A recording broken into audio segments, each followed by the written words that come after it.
Alrighty, welcome back to another exciting lesson in Algebra 2. Yesterday we took a test on solving quadratics, and overall it was pretty decent. I had a 86% average all day. This class did have a B average, which is decent. Really decent, actually. Which means this material shouldn't be too terribly difficult. Now that we've gotten through the graphing portion of the chapter, we're going to move into the solving portion of the chapter. And what better place to start than solving by graphing? I'm going to be real, actually, solving by graphing is the worst way to solve. It sucks. It's awful. Okay. And the reason why is because, one, I feel like it's tedious. Two, your graphs have to be perfect. And three, your answers have to be pretty. And I think we've all had enough experience with quadratics to know that often their answers are not pretty. But rest assured, I've engineered all of these to make sure we have pretty answers so we can actually solve by graphing. But what does it even mean to say solve by graphing? Quadratics in one variable, meaning x, can be solved in several ways. One of the ways is by graphing and finding the x-intercepts. These are known as the zeros of the graph. The reason why x-intercepts are known as zeros is because when you're on the x-axis, y equals 0. If you think about it, every function that says y equals, its goal is to get y values. You use x's to get y values. So when you say a 0, you're saying a y value of 0. So we can graph a related quadratic function, find its x-intercepts. Those will be the solutions of our original quadratic function or our original quadratic equation. So here we have a quadratic equation that's set equal to 0. The directions say to solve this quadratic equation by graphing the related quadratic function. The related quadratic function that we're going to graph is y equals 1/3 x minus 4 squared minus 3. And basically what we're looking for is where on this graph will I get y values of 0? Because if I get y values of 0, then I've satisfied this condition right here. And like I said, we had this test yesterday, so hopefully everybody recognizes this as vertex form instantly, knows fast and without struggle where its vertex is.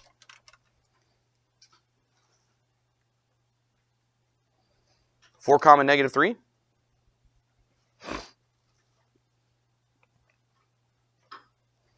Your axis of symmetry has to go through that, x equals 4.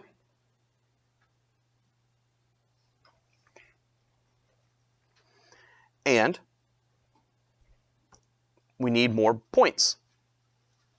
Because the a value is a fraction, what I taught you to do was to go the denominator away from the axis of symmetry to find your next pretty point. And if you don't mind graphing decimals, well, then whatever, just plug in 5. I don't know about you guys, though.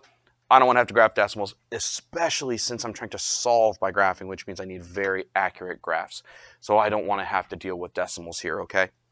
So we're going to go 3 away from the axis of symmetry. I could go 3 to the right, or I could go 3 to the left. It doesn't make a difference because they're symmetric around the axis of symmetry. I'm going to go 3 to the right. 3 to the right of this is x equals 7.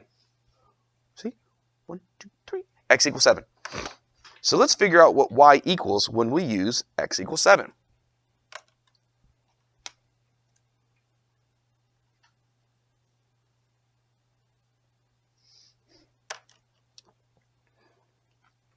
And if you're the kind of person that's going to get home and not know why I plugged in 7, can you please leave some notes for yourself in your notes telling you why I used x equals 7? That would be great.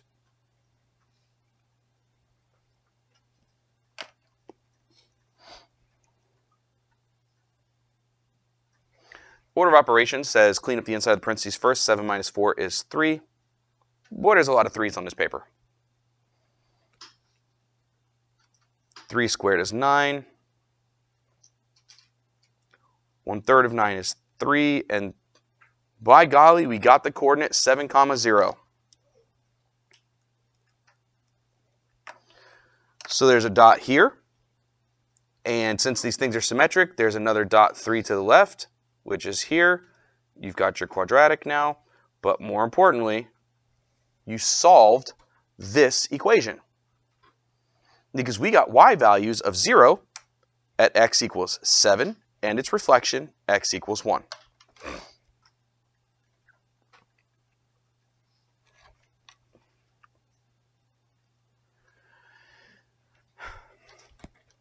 Let's be really clear about something.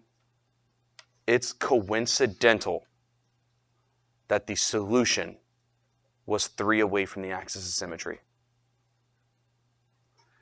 You can't always assume it's going to be 1 movement from the axis of symmetry. That's just how this one was.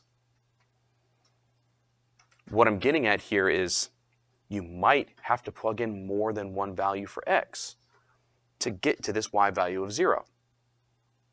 Which is another reason why I don't like solving by graphing.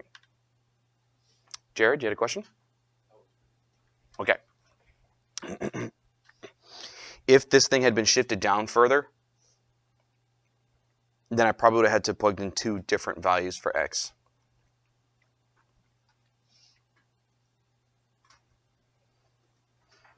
Questions on that one? This was a vertex form one. Yes? Yep. Oh no, I'm talking about if this was down further, then this answer would have been way out here. So the closest one wouldn't have hit the x-axis yet. You would have had to, yeah.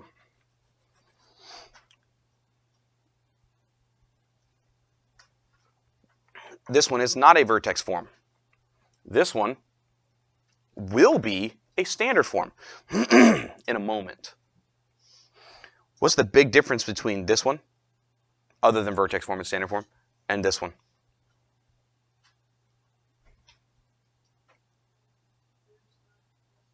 There's not a 0. Good. Right. There needs to be a 0. They're called zeros for a reason. Oh, no big deal.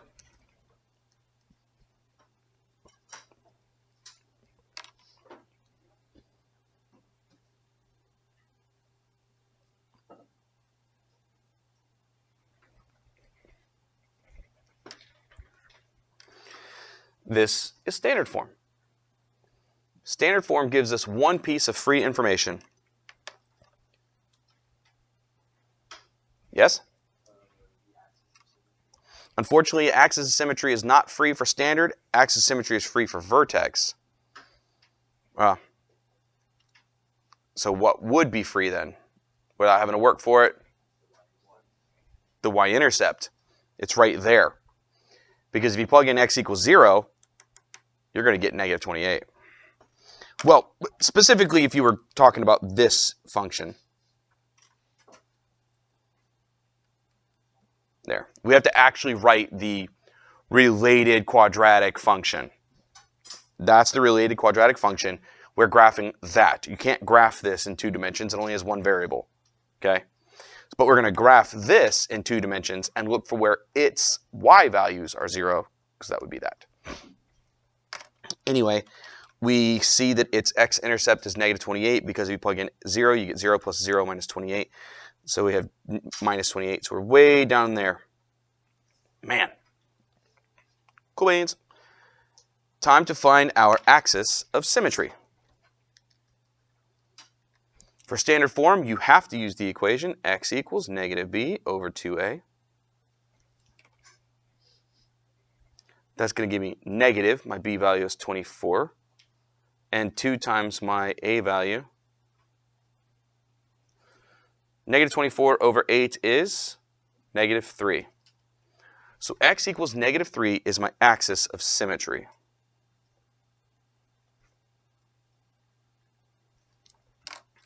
Just because we can see it for free, that y-intercept will reflect over to this point right here. But we do have to work for the vertex still. I mean, we know it's at negative 3 comma something. How do we figure out the y value? Plug it in, yeah, let's plug it in. Y equals, and we're dropping -3 into this thing.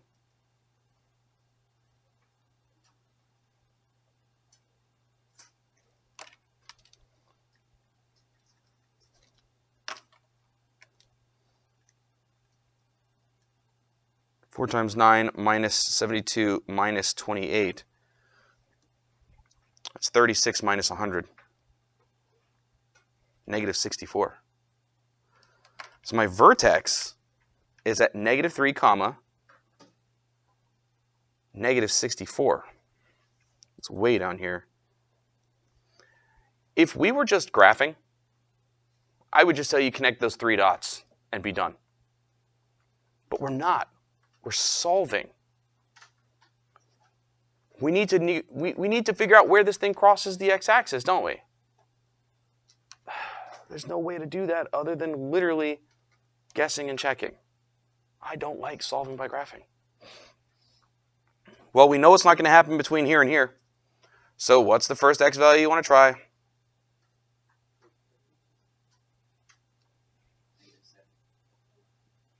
Okay, -7. Would you mind if I did +1 instead, just so the numbers were smaller? Okay. So let's just try the next x, which is +1. Let's just plug in +1 and see what happens.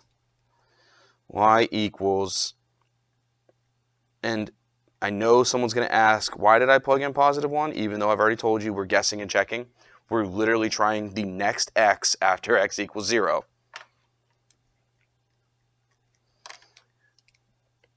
Which you don't have a choice. You kind of have to do that for standard form. It's going to be 4 times 1 plus 24 times 1 minus 28, which is, thank goodness, it's 0. Whew. This graph crosses the x-axis at 1, 0, which means it also crosses the x-axis at -7, 0. So if you were trying to draw this, it was a big quadratic. Oh, I missed the dot. Crap. The point is, I know my solutions. The solutions to the original question are x equals -7 and x equals 1. My golly, solving by graphing is not fun. It involves too much guessing and checking. It involves gigantic numbers. Look at this graph. It involves fractions. Ugh. Solving by graphing is inefficient. At least the way you just saw me do it. I'm about to show you something that is not part of your curriculum yet. It's actually part of the end of this chapter, but it's really, really useful here. And that is not using the related quadratic. Instead, what we're going to do is graph a pair of related to this graphs. Huh? I'm literally going to turn this into 2 graphs that are easier to work with than the one that we currently see. All right? First, do you like fractions? No? Fine. Let's get rid of them. That 3 gets distributed here, here, and there.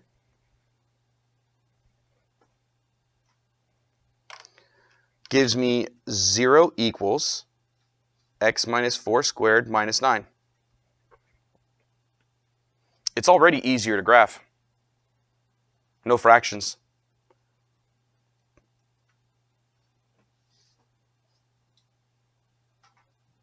All right. We could stop it right there, and we could graph that vertex form if you want to.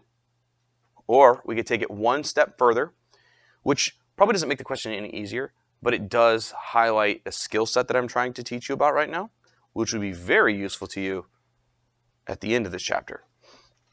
I'm going to add 9 to both sides.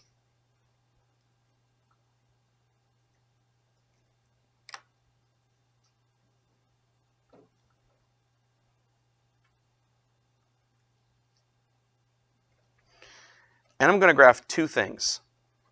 I'm going to graph y equals x minus 4 squared, and I'm going to graph y equals 9.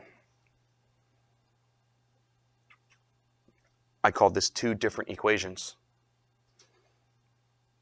One of the fundamental skills that you were supposed to have mastered in Algebra 1 is understanding that when you're solving an equation or a system of equations, you are finding the points in the xy plane where their graphs intersect. So I'm going to graph this as two different things and look for where they intersect. Y equals 9 is a horizontal line.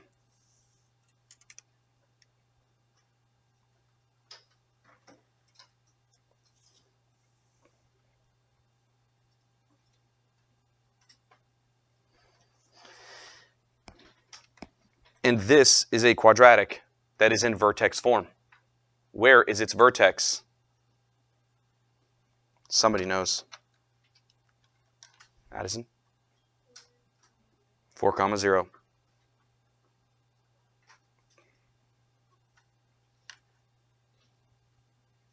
Now we could guess and check our way there. But here's what you have just said. Something squared equals 9. Something squared equals 9.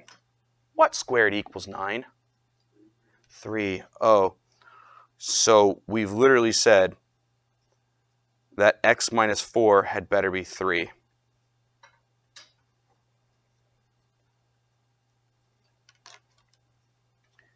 So x is 7. When x is 7, just proving a point, you get y equals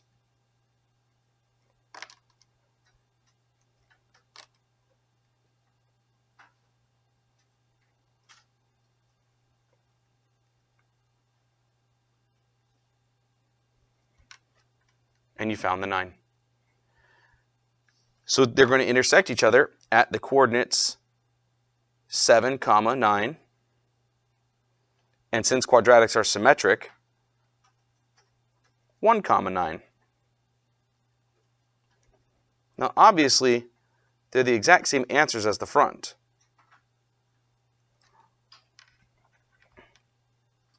But I think this was faster and easier. You get x equals 1 and x equals 7. Because we literally said something squared is 9, and you go, well, what squared is 9? 3. You go, okay, so x minus 4 had better be 3. Ta-da.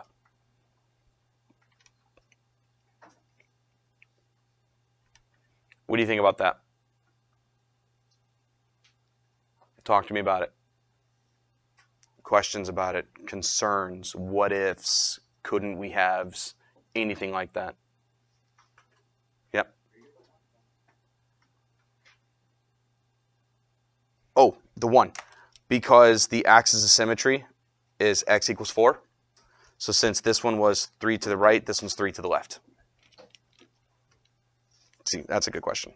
Yeah, I forgot to draw the axis of symmetry. Sorry about that. So of course it's the same answers as the front. But I don't know. I just don't like the idea that we're going to have to hope that we get this quickly. I mean, I just don't like it. Just use a little bit of brain power. And this last example. I know it's kind of hard to see under the camera, but I know on your papers that you can see all of these tiny lines in between the thicker lines, right? You can see them, right? If you can't tell, I drew all of the small tick marks on here with my pen before I ran the copies. You'll see why. Tell you what I'm not going to do. I am not going to leave these numbers this large. Thinking smarter, not harder, right? You know what I see? What do you see? What's the greatest common factor? 4. They're all divisible by 4.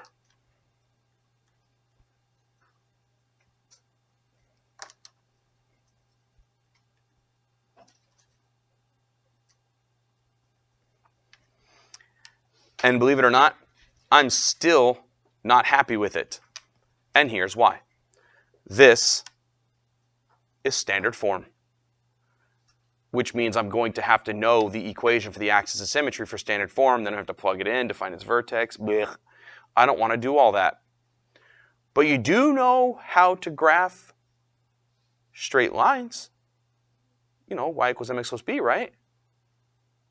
You guys comfortable with slope-intercept form? So we're just manipulating this until the two graphs are both easy to work with.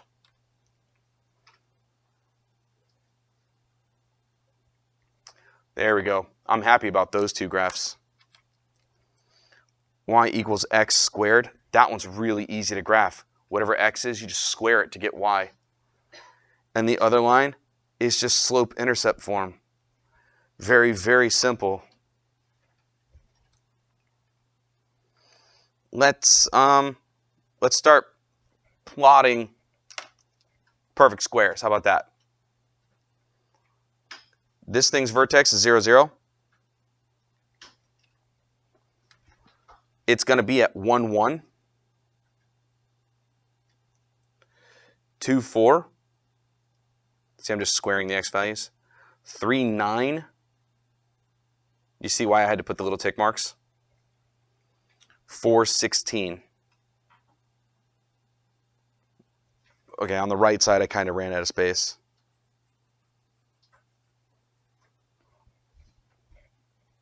But on the left side, negative 1, 1, negative 2, 4, negative 3, 9, negative 4, 16, negative 5, 25, negative 6, 36. Woo, we're climbing this ladder now, aren't we? And negative 7, 49. It's way up here. There. Can we all agree that you could see, if you connected these dots, you'd have a pretty quadratic? Because it's so big, if I try to connect those dots, it's just going to look like I'm smashed. I'm going to miss every one of them. So can we just all imagine this nice, pretty curve going through these dots, please? You guys all right with that idea? Okay, that's great. Thank you. Let's graph the equation that's in slope-intercept form then. It's got a y-intercept of 7.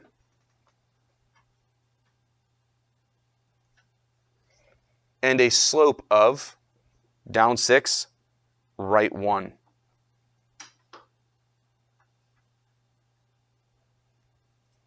There is where you land if you go down 6, right 1.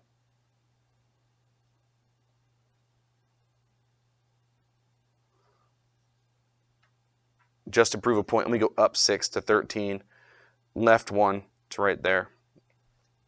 That's up 6, left 1, just to prove a point. And now I'm going to turn my paper sideways so I can connect my dots.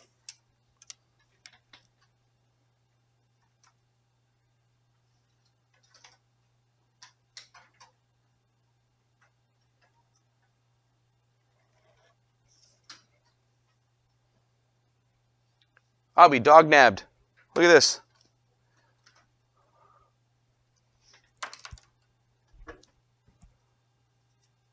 Intersections at x equals negative 7 and x equals positive 1. Which are the answers that we got on the front. And I did no guessing and checking. 0. I didn't have to solve for axis of symmetry, and I didn't have to do any guessing and checking. Simply by manipulating the equations and getting them into things that are prettier to deal with. And this is still my least favorite method for solving. But what I showed you on the back of this paper is a very useful problem-solving strategy in later mathematics, manipulating the way the question looks to make it easier to deal with. Want to ask me questions about that one? Be happy to answer them. None whatsoever? Okay, well, I mean, I'm cool with it if you are, nerds.